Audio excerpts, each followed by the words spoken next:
நீதிமொழிகள் 16ஆம் அதிகாரம் 7ஆம் வசனம். ஒருவனுடைய வழிகள் கர்த்தருக்கு பிரியமாய் இருந்தால் அவனுடைய சத்துருக்களும் அவனோட சமாதானமாகும்படி செய்வார்.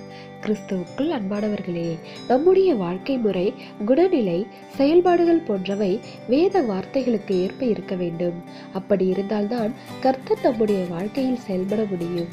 ஒருவேளை நம்முடைய வாழ்க்கை முறை தேவனுக்கு பிரியமாக இருக்கவில்லை என்றால் நாம் தேவனுக்கு பகையாளியாக இருப்போம்.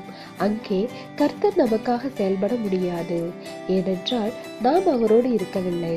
அவர் நமக்காக வந்து செயல்பட முடியாதபடி நம்முடைய வாழ்க்கை அவர் வெறுக்கத்தக்க விதமாக உள்ளது.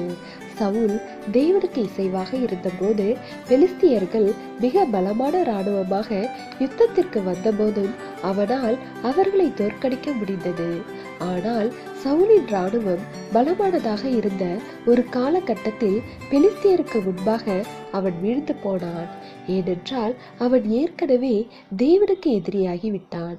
அவன் தன் வழிகளாலும் செயல்களாலும் தேவனுடைய நியாயங்களுக்கு தொடர்ந்து விரோதமாக செயல்பட்டான்.